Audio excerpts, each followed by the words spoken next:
everyone. This is Christine Patterson from Field Partner. Thank you so much for listening in today. And I want to say it's a real treat to be inviting Christina Winrich, who's an old friend, to share today, to talk with me. And I just want to introduce her now. Christina, who is currently in Wisconsin. Yes.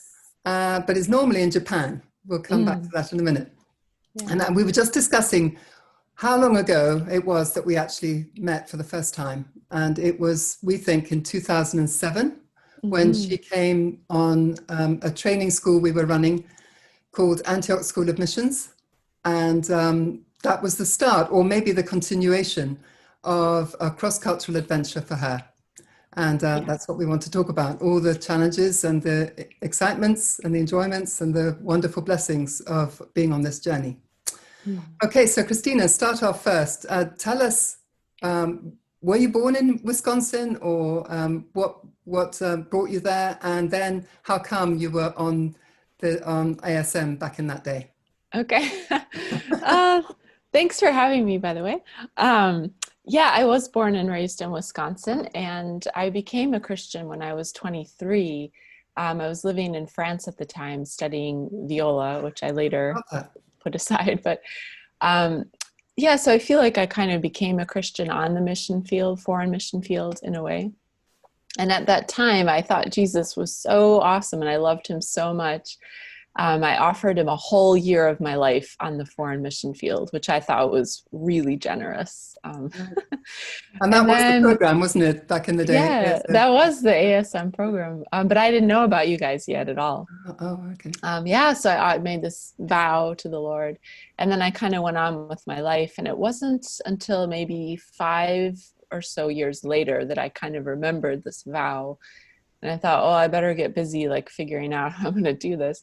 So I did a couple of short-term mission trips, 1 to El Salvador and 2 to China.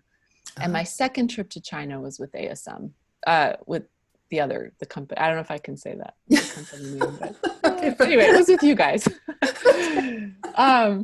Yeah, so that was just it was a summer program, I think 2 or 3 weeks. Right. We met first in Hong Kong, and then we went in to the country. High Rock in Hong Kong. Back in those days. And yeah, I just was super impressed with all of the leadership. I just felt like I was with people who really, really loved Jesus and really want to make him known. And I was impressed with how you guys worked in country, and the training sessions before and the debrief after. And then that's when I found out you had a 1-year program. So I thought, oh no, I can do my vow now. Oh no, what have I gotten myself into? Yeah. Right.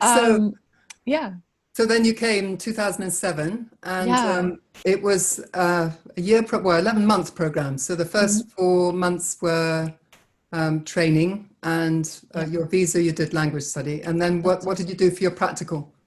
Yeah, so by then I was a trained and working special needs teacher in the States. I worked with middle school kids with like mild to moderate disabilities. So from the beginning, while I was doing language study and then the missions training, 1 day a week, I think every other week, I would go into one of the local orphanages where another mission had set up like a school for kids with special needs within the orphanage. So it was really kind of a unique and new program. Okay. So I just did some teacher training at that time. Not too much because I had like 0 Chinese. But it was really good just to get involved in that. And then after the 4 months training was over with the missions component, I went more regularly into the orphanage, and also got to know a couple of families in the area where I was living who were fostering kids with special needs. Okay. And then I started doing some training for like tutors, so volunteer tutors who were helping the kids with their school and schoolwork. So. Right. And then after that year, you decided to stay on with us, and you did did what? Did English teaching, as I remember. Yeah. Well, so the second year I was still in, I don't know if I can say places, so I better not, but I was still in that same city. And I did more of the training of tutors. I started working with a lady from another organization who was working with at-risk teenagers. Okay. So that was Oh, a couple nice. times a month. Yeah, she was from Ireland, but anyway. And then I was still doing language study full time. So that was my visa, was that. And then I moved, and I ended up staying 5 years total. So my third year I moved, three, not two. I moved further west, north and west, and did a year kind of helping with another private school for kids with disabilities. This time the children were in their families, they weren't orphans. And I was sort of in charge of teacher training, kind of, or partnering with the local woman who ran it to do teacher training. And then they didn't have a math teacher, so it was sort of interesting. I taught math to All right. a 12-year-old girl who was very bright, but she had cerebral palsy. So just her muscles, she had a lack of muscle control, but very, very smart. So I was teaching her math, but even in English, I'm not good at teaching math, full confession. And in Chinese, I kept mixing up like 6 and 9 for whatever reason. And sometimes the girl would just look at me and be like, are you qualified to teach me? It was really funny. Oh, it was great. So that was my third year. And then my last 2 years, I did teach English at a local university. Okay. So in terms of wanting to reach out to young people, how would you rate English teaching as a way of supporting yourself on the field and also having that chance? Yeah, it's amazing. If you love teaching, I would highly recommend it. I have met people who don't like teaching, aren't good at it. Well, that would be me. I okay. wouldn't. But I've met some people like that who take an English teaching job, for example, and they say, oh, I'm just using this as a cover. I'm really here for whatever mission. And that always made my skin crawl. I think if teaching is a wonderful job. It's a ministry in and of itself. And I think it really is glorifying to the Lord if you do it well. So like anything, if you do it well. So, I think, if you're a teacher, it's amazing. Just even without talking about Jesus formally in the classroom, there's so many ways you can show your students the character of God, help them to think about eternal issues. You can love them well. Some of the students, are coming out of all kinds of situations, and it's just a huge, huge field of opportunities for ministry in direct and indirect. Directly and indirectly, you can minister. Yeah. That's brilliant. So, and outside of school, I guess, as well, outside of class, you could get that chance. Yeah, well, that was really my last 2 years in China were the most Bible teaching that I did the whole 5 years. So that was also great. I had a lot of students coming to my apartment for Bible study, and I think by the end I had even like 4 or 5 times a week. I had little groups, small groups of students coming, and it was just amazing to open scripture together and to hear their questions and their thoughts. Most of 99% of them just had never touched a Bible before, much less opened it. So that was, it's an incredible vehicle. So you did 5 years, not just one. Yep. How come you decided then to leave, and where did you go after that? I originally, thought it would be 1 year, but along the way, as I grew as a Christian, I realized that the Lord didn't just want 1 year of my life. He wanted all of it. And it didn't matter if I was living in my home country, the US, or living in another country. We're all called to a missional lifestyle, and we're all called to be witnesses of Jesus or to Jesus. I never know the preposition, but anyway, witnesses. So during my first year in China, I really struggled with a lot of cultural stuff, which I'm sure we'll talk about later. But it was during that year I felt the Lord say, don't go home yet. Like, please stay 1 more year, is what I felt in my spirit. So I stayed 1 more year. And then that was just 1 more year, turned year by year into 5 in the end. But in the end, I did feel released. I felt God releasing me from China specifically, but I felt that he was calling me more to long-term cross-cultural work, but I didn't know where. So I had a couple of ideas. I was thinking of the Middle East or another Asian country, but I wasn't sure. I had met people from Japan already working in China, Christians and non-Christians. but I didn't yet know that really the dire spiritual state of Japan. I just was completely ignorant about that. But so then, getting back to what did I do next? I actually went to Bible school after my 5 years. So while I was in China those 5 years, I met many missionaries from many different countries, many different organizations, but a common theme is they would all say, oh, back when I was in Bible school or back when I was in seminary. And I was like, I think everyone went to Bible school before they became a missionary. I realized I missed something. So I thought, oh, maybe I should go to Bible school. And everyone I talked to about it said, yeah, like you should go tomorrow. So I found a program, like a 1-year kind of certificate or diploma program at Regent College in Vancouver in Canada. So I went there, I got accepted, I went there. And while I was there, I was really trying to discern the next place. And that's where I learned about Japan being 1% Christian, which is really shocking to me. Not that different from France in actual fact, but you found the longer. Yeah, I know. That's true. Anyway, so let's just talk about the cultural things, because you said, culture shock is a major thing that people have to face. Yeah. So it's culture shock when you go, and I think almost everybody expects a degree of that. But how about reverse culture shock as well when you go home? Yeah. So can you just go into a bit of detail on both sides? Yeah. I guess first of all, in my mind, I think I had an ideal image of myself as I'm not that kind of American. I thought, oh, I'm going to love the Chinese. I'm going to respect their culture. It'll be easy for me to do that because I'm not that kind of American.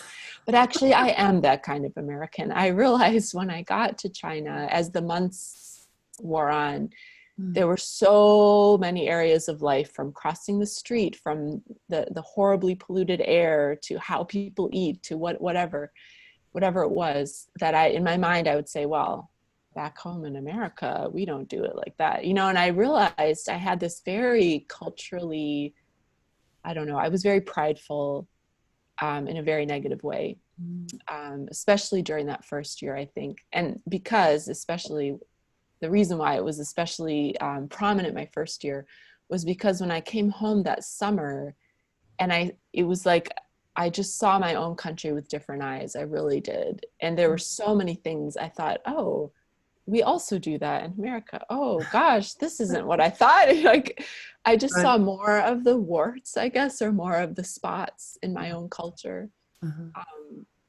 Interestingly, Very similar journey to almost everybody, I would say. Yeah. I mean, it's one of the first things that you have to realize is how much of a product of our own culture we are, but completely unaware of it, usually. Yeah. And I think, like, I'd heard that from other people. I'd read books about it. I feel like I had a lot of head knowledge before I even went to China. Plus, I had that year in France, which was very different, though, I think, because French culture is closer to American than Chinese is. But oh, for sure. but even knowing all that head knowledge, it was truly only living through it that helped me to change and to grow.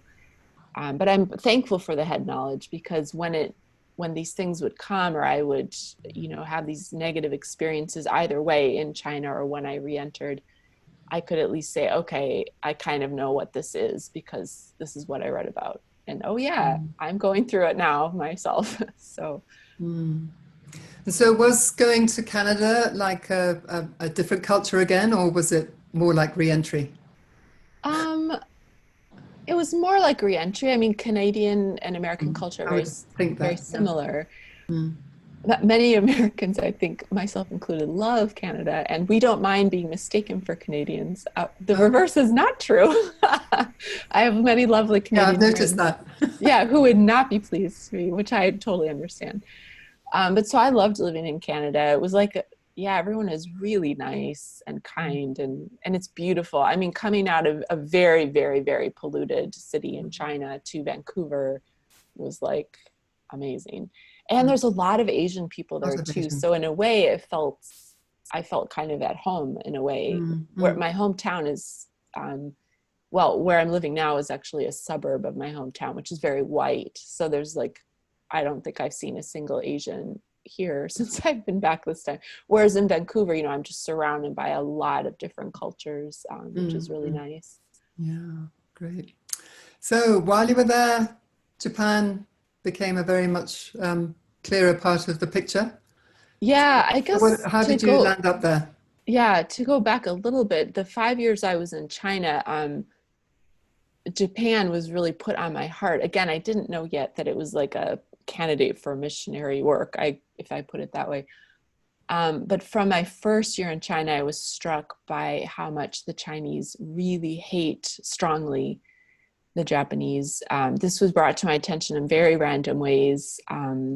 Just random conversations with taxi drivers, with friends of mine, with people, Chinese people I would just meet for the first time. They would tell me things about their feelings about Japan. War. Yeah. Yeah. And I was really shocked that they would say these things to a complete stranger. Like it just, yeah, it was very interesting. And then when the triple disaster happened in Japan in 2011, there was the earthquake, tsunami, and nuclear meltdown. The city I was living in China, they had a massive celebration where thousands of people went to the city square and basically had a party. And one of my very close Chinese Christian friends in that city texted me that day, because I didn't read the news or anything. So she texted me and said, "Don't go downtown today. This is what's going on." And she said, "I'm really ashamed at this moment of my people." So not all Chinese felt that way, but but anyway, they had this party, rejoicing in the suffering of the Japanese people at that moment. And that really also struck a chord. And then, as I mentioned earlier, I met some really lovely Japanese people. There was a missionary family working in our city with a different organization. They were really lovely. And then there was a non-Christian couple teaching Japanese language at the school I was teaching at. And we had dinner together a few times, and they just knew nothing about Jesus, like zero. But I still didn't register like, oh, they're 1% Christian. I didn't know yet. But yeah, so I had all these kind of experiences about Japan. So I kind of felt, I don't know what I want to say. Like I understood the terrible history behind those strong emotions of the Chinese people. But on the other hand, I felt kind of sorry for like these lovely 30-year-old people I'm meeting who weren't even alive then, and thinking, oh, is it fair that they're hated so strongly for something they themselves actually didn't do? And it's quite complicated. But so in these ways, I felt the Lord really put Japan on my heart. And then I went to Bible college and learned it's 1% Christian. And I had prayed a prayer when I left China, which, just to show you should always pray very specifically. I prayed, "Lord, the next country you send me to, let them have an alphabet." I should have added, and no characters, no kanji, no hanzi, because God's sense of humor. The Japanese language actually has 2 alphabets or syllabaries, but they also have characters. So I didn't pray specifically enough. Not specific enough. Yeah, so all these things together kind of pointed me in that direction. Okay. And then I did do a vision trip. I was in Japan for 5 weeks, 2013. And yeah, I just felt a real sense of call at that time. So. But then you went with a big agency, a traditional agency, very different from very different. The little startup that we had been in China. And so Overseas Missionary Fellowship, which is the former China Inland Mission. Yes. What's it like being in a? Oh wow, that is such a question. Yeah. I mean, it's great. OMF is a wonderful, wonderful organization with lots of godly people, for sure. But yeah, I find I often think back nostalgically, like, oh, my little organization in China. It's just really different. Yeah, I bet. I think, but also the climate is so different in Japan. I felt like in China, partly because we were small, our organization was small, but also the nature of the work, especially the second city I moved to, didn't have as many missionaries. So I felt like we really worked together, like people from different agencies. We had our own church services, obviously, because because of the law and to protect local people, we didn't go to house churches or anything. Okay. Yeah.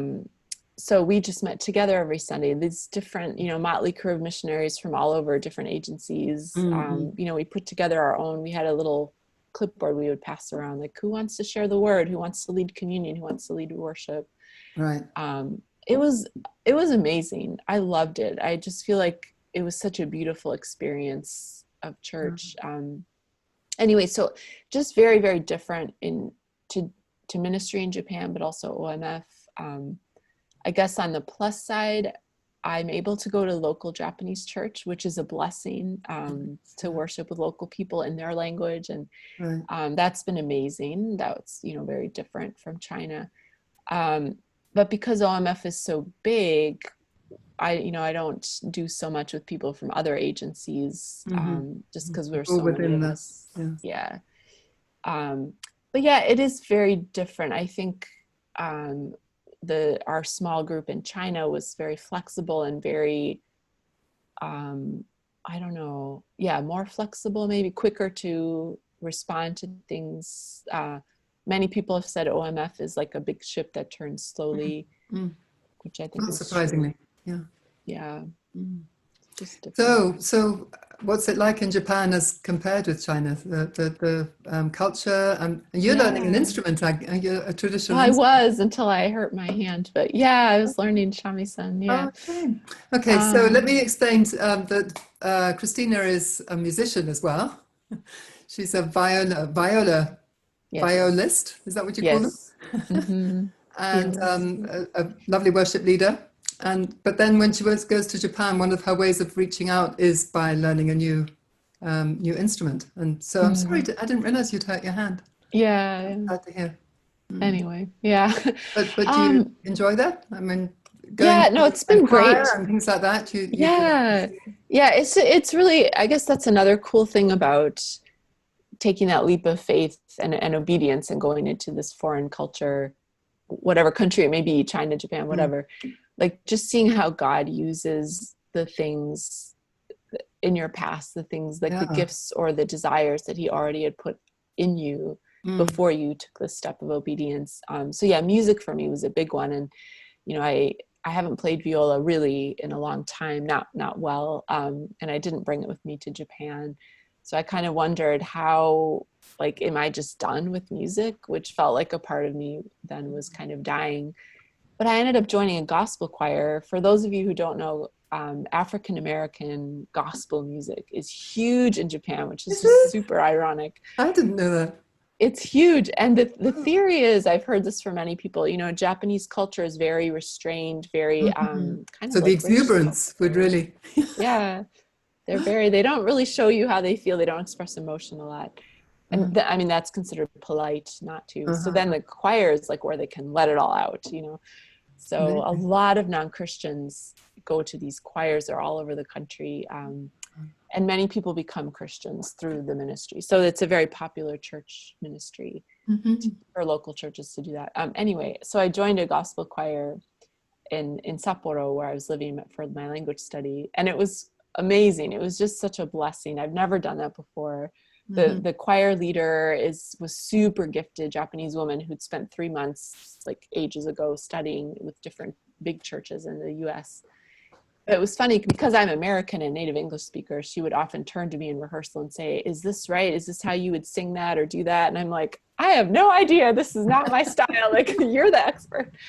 But yeah, it was just a fantastic way to meet people and to have a kind of an instant group of friends, because I joined that group. Nice, good. Then very when different I moved, experience by the sound of it from how it was for you in China. Yeah. Very different, very different. Yeah, they can just be super open about everything in Japan.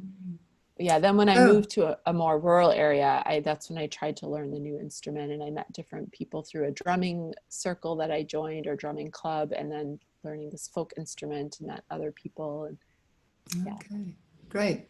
And then, but so you were in Sapporo just to do language study, and now you're moving back to, where is it? Hokkaido? No, I don't know the place. Yeah, I'll be moving back to Sapporo. So I've always lived in Sapporo. Hokkaido. Yeah. Yeah. Okay, and but then in between you've gone back to the States. So was that COVID initiated, or was it due to be home assignment anyway? Yeah, it was due to be home assignment, but I come home every year anyway, just to visit my parents. So, Oh, okay. but yeah, usually I come home for 3 weeks. So this year was a 6-month home assignment. It was already planned. So, Okay. yeah. And what does that look like during COVID? Are you able to get out and go to meetings? I guess not. Yeah, it's definitely different than what I had planned. I had a lot of great trips planned, which mostly all have been canceled. Shame, including Yeah, in there's not, England. I'm sorry about that. including the UK. We could have met Yeah. here. Yeah. Shame. No, there's like different Zoom things I'm able to do. And I am meeting with a lot of people one-on-one out in parks. The weather's been really great, so we can sit outside and be distant. Uh-huh. And Right, nice. yeah, I think in the fall, actually, it will be probably even more Zoom meetings. So, yeah. Good. Well, you've been very kind and said that you would join my coaching group that I'm starting. Can you just tell me what you think you might hope to get out of that or give to it, or what kind of expectation you have from it? Yeah. So I I guess I'm just excited to do anything with you guys because I Ah, just think you're wonderful. But no, I think didn't have to say that. I know she didn't pay me extra to say that. Yeah, I think it's just helpful to process a lot of things that I've gone through and continue to go through as being, I don't know, is this a word, a third culture adult? We talk a lot about third culture kids, but I definitely feel like, Hmm. I've spent now 9 years of my life in Asia. So when I come back to the States, I don't feel like I'm the typical American anymore, Right. whatever that means. But yeah, so it's really, I often feel just an instant and kind of deep connection with other people, even from other nations, who Mm, have also lived in very different cultures as adults. right. So I guess I'm looking forward to that with the coaching, to be with other people like me who have, up Mm, picked up their roots and dove into the right. deep end. Because there are unique challenges that you wouldn't encounter any other way, really, aren't there? And I Yeah, think you automatically, as you just said it, get where other people are coming from because of the similar yeah. experiences. Mm. And that's another thing, I guess, just to talk for a second about OMF again, but also similar to when I was with your organization in China, it's interdenominational and international, which I Mm. love that about both of the organizations. But so, I'll meet people, or I'm working with people from Germany, from Singapore, from the UK, from Mm. Australia, South Excellent. Africa. Right. And again, I meet these people from very different cultures, sometimes different first language, and yet I'll often feel a deeper connection with them than I do with some Americans that I meet, even though we share the same home culture, the Mhm. same passport country, the same native language. Mhm. It's again that because of that experience that has shaped us. Um, yeah. So just as a spoiler alert, that's really what we're trying to do with this coaching group, is to give people the chance to have a safe space where anything can be talked about, as long as it's coming out of the kind of cross-cultural thing. Well, it doesn't have to. It can be anything, but Yeah. it'd be mostly that the common ground would be where you've had challenges, and need support or need to be able to process, Mm-hmm. need others who will get you to Yeah. be able to do that. So anybody else wants to join, they're welcome to go to the website and sign up for it, as long as you have some sort of background like what Christina has been mentioning. So Mm-hmm. anyway, thank you so much, Christina, for joining me for Thank this chat. you. It's always a And pleasure. yeah, let's hope it won't be too long. I think last time we met was 3 years ago, 4 years ago in Four Singapore. years ago in Singapore. Yeah. Goodness me. So Yeah. great to see you. And You it's really nice to too. catch up. Okay, lots of Yeah. love and bye bye. Thank you very much for joining us. Bye. Bye.